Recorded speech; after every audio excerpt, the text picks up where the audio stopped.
This is slide 8 in our 70s unit, President Carter's Foreign Affairs.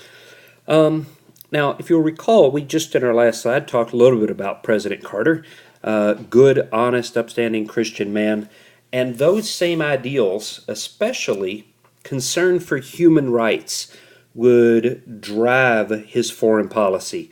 Above all else, he was concerned about people and their well-being. Right? That will personally lead to his greatest success in foreign policy, what's known as the Camp David Accords. Now, first of all, we need to understand what Camp David is. Camp David is the presidential retreat. It's in Maryland, I believe, outside of Washington, D.C., and it's the world's most high-tech summer camp. You could fight a war from there if you had to. It's incredibly secure. Secret Service runs it. But it's in the middle of the woods. It has cabins, and it's a beautiful place. When the president wants to get out of D.C. and away from everything in Washington, D.C., he goes to Camp David. The press is not allowed at Camp David, so he wants to get away from them. That's where he goes. It's a great just retreat, place to get away from everything. Carter will negotiate one of the most historic peace treaties in history. It's known as the Camp David Accords. An accord is simply an agreement. So this is the Camp David Agreements. It is negotiated at Camp David between the Israeli Prime Minister, okay, a man named Menachem Begin. Menachem Begin. It looks like begin, but it's pronounced Begin. This is the guy on the right in the picture. That's what the R stands for. There's Begin right there. There's Carter in the middle. Now this picture is taken when they're all dressed up at the White House, the official signing and all that. But again, the negotiations took place at Camp David. But anyway, the Israeli Prime Minister Menachem Begin and the Egyptian President, a man named Anwar Sadat. It's the man on the left here. That's the L. Now, this is historic because, again, Israel is Jewish. Egypt is a Muslim Arab country. Arabs don't like Jews. Jews don't like Arabs. And Egypt is one of the largest, most powerful of the Arab countries. So for Egypt to be willing to sit down and negotiate a peace treaty with Israel is a very big deal. Right? And this is the highlight of Carter's foreign policy. Here's foreign affairs. Okay? Another little small aside here involves the Panama Canal. Okay? Carter would negotiate a deal to turn over control of the Panama Canal to Panama as of December 31st, 1999, so the end of the 20th century. So on January 1, 2000, Panama took control of the Panama Canal. It was just beginning to get too expensive for the U.S. to maintain. It was going to need to be enlarged, which it did, and did again, twice more. And it was costing us too much money. It was costing us more than we were making on it. So Panama says, we'll take it over. We'd like it. We have people we can put to work there. We'll take the income. It's in our country, all that. Now, Carter does negotiate a pretty sweet deal. The United States still gets very preferential rates when using the canal.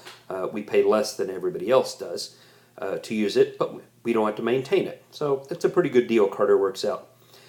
Now, the last thing we need to talk about is a big one here. And this will involve Iran. Okay? We need to go back a little bit here and kind of set the stage for what happens. Okay? In the 1950s, the United States helped put into power in Iran a man named Shah Pahlavi. Okay? Shah Pahlavi. Actually, his name is Mohammad Reza Pahlavi. He is known as the Shah. Okay? Now, this is his picture down here in the bottom. He had been trained, educated in the West, He liked the West. He liked Western Europe. He liked the United States. We did a lot of business with him, and we made a lot of money in Iran. Some people would say too much money in Iran. And we liked the Shah, and we put him into power. Now, the Shah is a political title. It's like saying president or king or prime minister, something like that. It's just a political title. So Shah Pahlavi is like saying President Carter. Okay, but we put the Shah in power, and we liked him being in power, and we made a lot of money off of him. But by the time the late 1970s come along, the Iranian people have had about enough of Pahlavi and the United States. They think the United States is getting the better end of the deal here. We're making more money than they are. Okay? So the people decide they've had enough, and they turn to a religious leader named, whoops, get my right thing back there, the Ayatollah Khomeini. Okay? Khomeini. Ayatollah, and this is his picture down here in the bottom. Ayatollah, if Shah is a political title, Ayatollah is a religious title. The Ayatollah Khomeini is a religious Muslim leader. Okay? Saying Ayatollah is like saying priest or pastor or rabbi, something like that. Okay? The Ayatollah Khomeini would lead an overthrow of the Iranian government. Now, Iran is a huge oil-producing country. We get a lot of oil from Iran, and we depend on that oil. Okay? The Ayatollah is going to overthrow the Shah. The Shah, knowing his government is about to his government is about to fall, flees the country. He takes his family, he leaves the country before he can be caught, and guess where he goes? Correct, those of you that said the United States. He heads to the United States, where we offer him asylum. After all, we put him into power, so we can now protect him. The story is he's come to the United States for medical treatment. The only medical treatment he came here for was to save his life from the Ayatollah. Once the Ayatollah is in power, the people demand the return of the Shah. They demand the United States return him. We refuse. So on November 4th, 1979, November 4th, 1979, followers of the Ayatollah Khomeini will storm the American embassy in Tehran, the capital of Iran, and they will take 52 Americans hostage. Actually, they take 66, but they let 14 of them go for health reasons and all that. So we'll say 52. 52 is the number we're going to use. They take 52 Americans hostage, and that's the picture here. These are U.S. embassy workers and some embassy military personnel. Not a lot. Not a lot there. We hadn't had a problem before. 52 Americans are taken and held hostage. Okay. President Carter tries to negotiate their release. Okay. Remember, he's a human rights sort of guy. Doesn't want to use the military, doesn't want to resort to war. So he tries to negotiate their release. When that fails, he tries economic sanctions. He clamps down on some Iranian assets in the U.S. and cuts off their money. That doesn't work. He gets talked into a military rescue mission. Okay? It is known as Operation Eagle Claw. Great name there. It's going to fail miserably. Carter will send in special forces to get the hostages. Unfortunately, the helicopters fly through, they're flying at night, and fly into a desert sandstorm. They turn around to head back. On their way back, two of the helicopters collide. 8 military are dead. So now not only does Carter still have 52 Americans being held hostage, he's now got 8 military dead on his hands. And Iran is crowing, look how great we are. Okay? This drags on and on and on and on. Okay? And when I mean on and on, I mean on and on. Okay? 444 days. the hostages are held. 444 days. Okay? Now, they're taken in November 79, so this is well over a year. That gets us to the following November, 1980. And that is crucial because Carter is going to have to run for re-election in November 1980, with 52 Americans still being held hostage.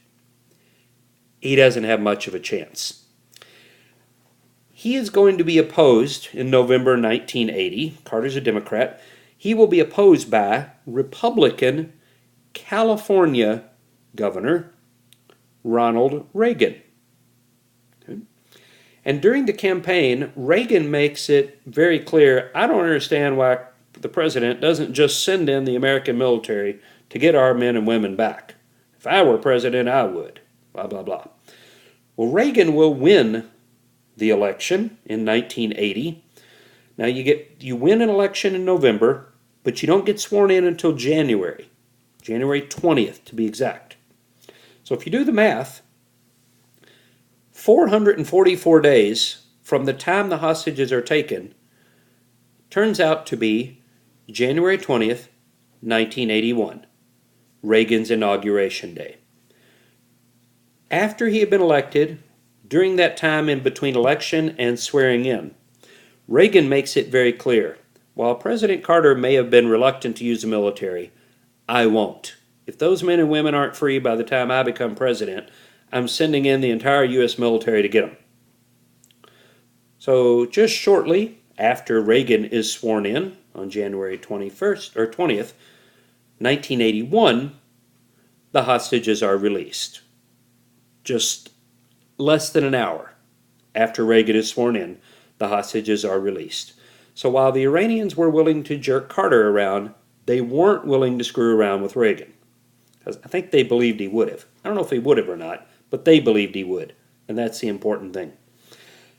So Reagan manages to get done in less than an hour what Carter couldn't in 444 days. Carter's a good man, great man. One of the best ex-presidents we've ever had. Does lots of charity work, especially with Habitat for Humanity. He's negotiated ends to American crises since he was president. Great ex-president, not a good president. So, that's the Iran hostage crisis. Now, let's finish up by talking briefly about what's going on in Afghanistan. Afghanistan borders the Soviet Union. Well, not now, but it did back then. And the Soviets invaded Afghanistan, a border of Iran. They wanted to put a communist government in Afghanistan. Carter is president at the time.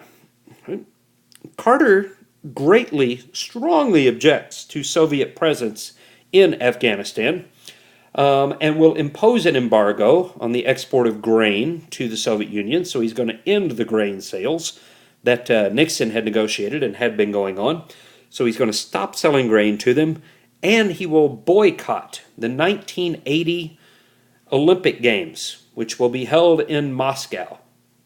So we're not going. We're not playing in your games. Several other Western countries joined the boycott. The Soviet Union will return the favor 4 years later in 1984 when the Olympic Games are held in Los Angeles. The Soviet Union and its other communist countries won't come to our Olympics. So, a little petty here. We won't play in your games. Yeah, well, we won't play in yours either. A little petty back and forth there. But boycotting the Olympics and cutting off the grain sales are Carter's two early reactions here. Now, another thing we're going to do is help the Afghan freedom fighters fight against the Soviets. They are known as the Mujahideen. The Mujas, yes. The Mujahideen, these are Afghan freedom fighters, rebel fighters, who are fighting the Soviets for all they're worth. And it will work. The United States will send them aid. We will send them medicine, supplies, whatever they need. We will send them weapons. We will train the freedom fighters. Here you see pictures of the Mujahideen there. And Afghanistan is sometimes known as the Soviets' Vietnam. the Soviet Union will lose the fight in Afghanistan. These rebel men with, weapons here, with rifles, fight off the mighty Soviet Union and will drive them out of Afghanistan, just as the U.S. was driven out of Vietnam, thanks to the efforts of the Mujahideen. Now, one parting note here. The leaders of the Mujahideen that the U.S. were supporting, a name you might recognize, Osama bin Laden. Yes, Osama bin Laden, one of the leaders of the Mujahideen. They were very grateful for American help during the war, but as soon as the war was over, the United States left. We said, okay, we're done, we're going home now. And we left their country in a shambles. Their cities had been destroyed. Villages had been blown off the map by the Soviet Union. Their country needed rebuilt. Their country needed fixed. And the United States walked out. We helped them drive out the Soviets and then left them alone to pick up the pieces afterwards. They were a little resentful that while we have an interest there, we're more than willing to help. Let's get rid of the Soviets, keep communism out. But after our interest is done, we want absolutely nothing to do with them. When the United States refuses to help put Afghanistan back together, religious groups like the ones led by Osama bin Laden, the Taliban, step in and take our place. They help the people. They help the people rebuild. So those people, led by the Taliban, will grow very resentful toward the United States and will get even.